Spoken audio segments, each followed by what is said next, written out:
Brittany. I'm a self-love coach, self-care connoisseur, and supplement enthusiast. This podcast is all about taking your power back in your own life by creating a killer self-care routine and discovering a love for all parts of you. Mind, body, and soul. Being a mom is fucking hard, and that's not even including the mental roller coaster you go on to discover who you are as a person again. I'm here to help you regain your confidence and stop putting yourself on the back burner. People want to know, is balance even possible in life? I know I have heard so many different opinions. Some people don't believe in balance. Some people think that it's just something that people use to be happy with their life. And sometimes, yes, that can be the case. I am going to show you and teach you how to achieve balance in your life without using it as an excuse. Actually being fulfilled with your life. It took me a really, really long time to get here. And there are still some things that I believe that could be improved in my routines and things like that. And am I perfect 100% of the time? No, no one is. And if you strive for that, unfortunately, you will only fail. And I hate to say that, but perfection is not achievable. And when you stop trying to make your life picture perfect, that is when you actually unlock happiness.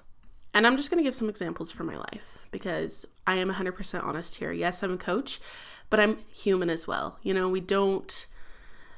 if I stopped growing and if I stopped learning and working on myself, that's when your girl's going to start worrying, okay? And when I hit these roadblocks or I come to these points in my life to where I'm not 100% sure on what to do or, things I need to work through, whatever it is, right? I'm going to share it because someone else might be going through the same thing and I want to help. That's my main reason for doing all of this. So if I stop sharing that, then I'm not fulfilling my purpose. Okay, let's get down to business. I want to help you. I want to help you figure out what you need to do to feel fulfilled and create balance in your life. For my original question, and the title of this podcast is Balance in Life Possible? Short answer, abso-fucking-lutely, okay? People try to balance in time increments. So like, I'm going to take 30 minutes to an hour here. And if that helps you, that is perfectly fine, right? Sometimes that helps me. But if my energy is not matching up with my routine that day, then that is something that's going to clash. I'm not going to feel natural doing those things. And it's going to make me not happy. Like if I don't like doing something, then I'm not going to do it. Now, obviously, this kind of depends. There are things in life that unfortunately sometimes we just have to do because we have to do them. But don't let that be something that runs your life. Don't let it be something that you focus on like, gotta do what I gotta do. I need to do this or I should do this. Need and should, those words, especially should, that one's like a big no-no for me.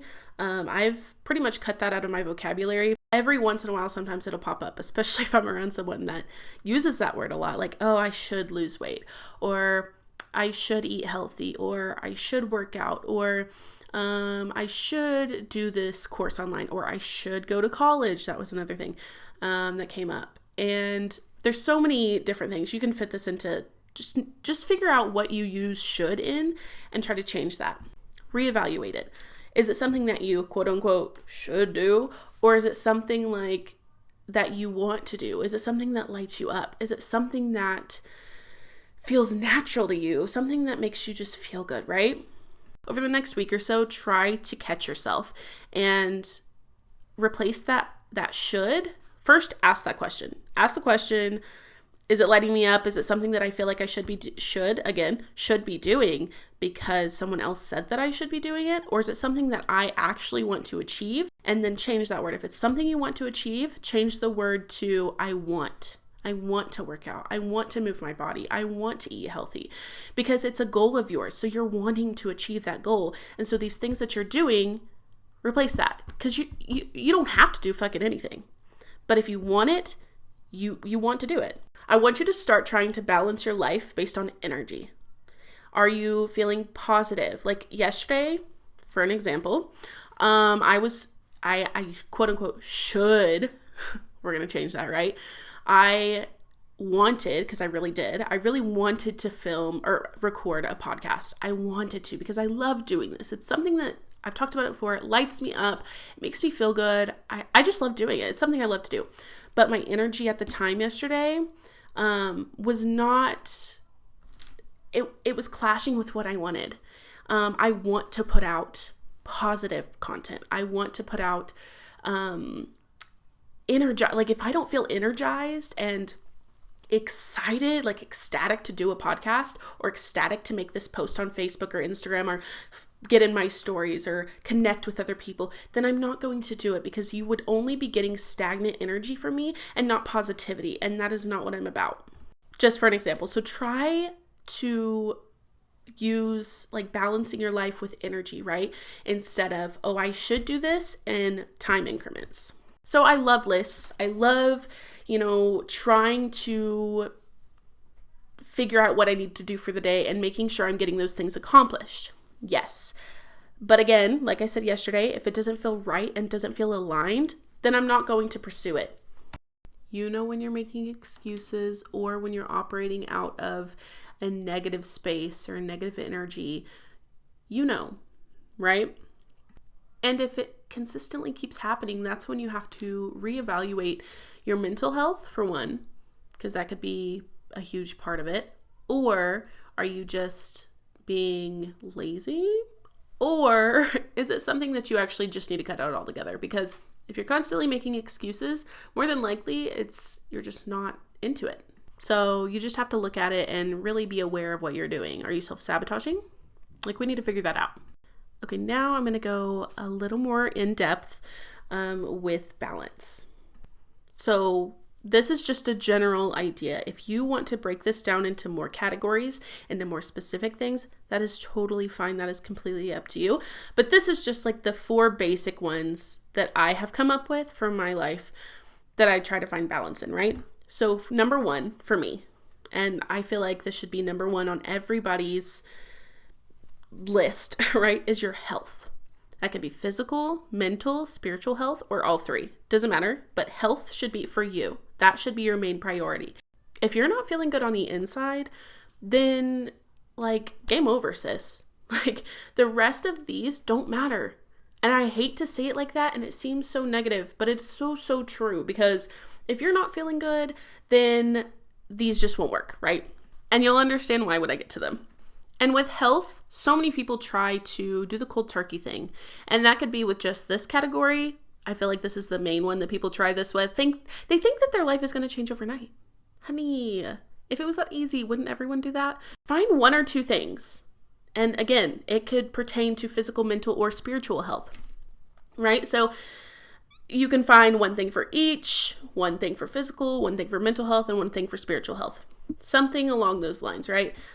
Money goals don't happen overnight. You're not going to start making money overnight, right? You have to build those habits, create the company, or whatever it is, right? However you make money, or you have to wait for your paycheck. You have to go to work every day and then you see your paycheck, even if you are in the corporate world. That's just how it works, right? Nothing happens overnight. So stop expecting yourself to be perfect overnight. And plus, stop trying to be perfect in general, okay? Next category is home. Home, again, can pertain to so many different things. For me, when I write down my home category, and this has to do with what makes it feel like a home to me, right? I personally love a clean home, right? I don't need it perfect. Again, perfection. We don't know her, okay? But I like to have it semi-decently clean, not super cluttered. Dishes and laundry are like my big things. Those, if they're not done, then I feel like I'm gonna freak out. Counters cleared off. My bathroom counter, I'm gonna be honest, is a hot ass mess right now, right? But I've been doing so many other things that I have allowed that to slip because I'm not in the bathroom super consistently. So my glass balls, I guess, I don't know if you've heard of this, but you have the rubber balls, the glass balls, and the plastic balls. You can let the rubber balls drop first because they bounce right back. It's not something that you have to stay super consistent on because they're going to come back really easily. It's not something that if you stop, they're going to fall off, right? Glass, those are like non-negotiables for you. That's another way that I like to categorize what is important in my life. And then the plastic ones, those, sometimes you have to work a little bit harder if you do drop the plastic ones, but they're not going to shatter and break. So my glass ball for my home is my general living area and my office. So my rubber balls are my, like, basically general areas, or high traffic areas would be like my living room and kitchen, because it's like an open floor plan. So those areas I need to be fairly decent, right? My rubber balls is my daughter's room. She's 2. She's not even 3 yet. So she'll help me clean up, but she gets distracted easily. She has a 2-year-old's brain. It's understandable.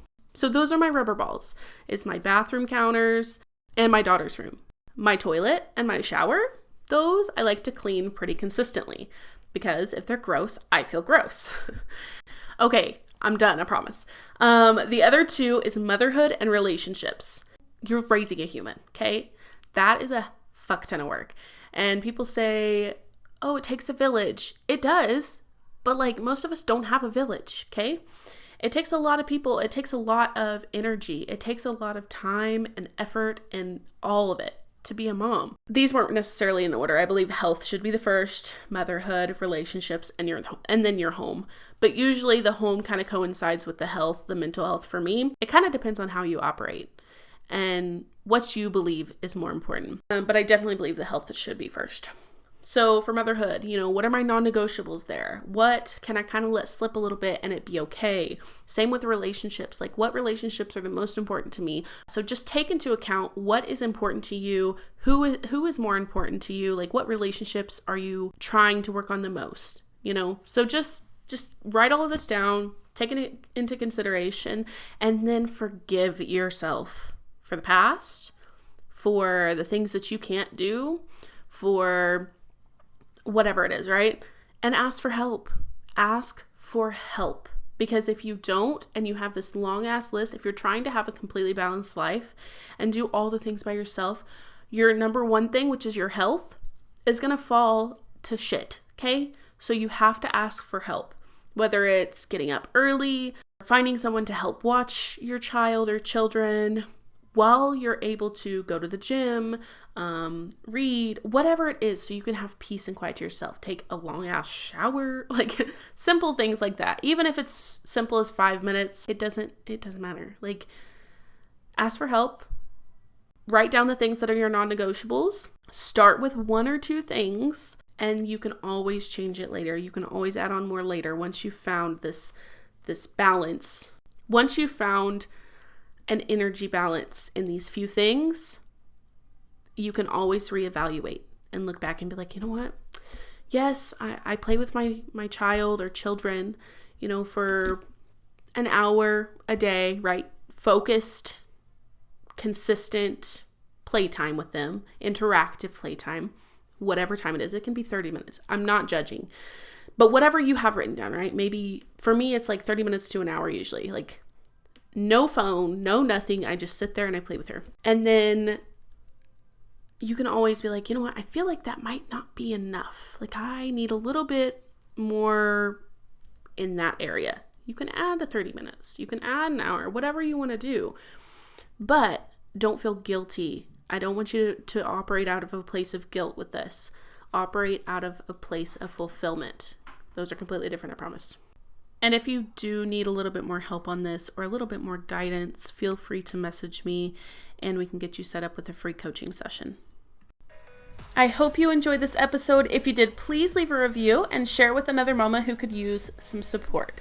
If you'd like to connect with me elsewhere, I'm on Instagram and TikTok. All my social links will be in the show notes. And just remember to love yourself and do something for you every single day.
Tried to keep this kind of short. I didn't want to go on too long, but if you do have any more questions or you need me to elaborate a little bit more on these categories, feel free to message me. We can set you up with a free coaching session.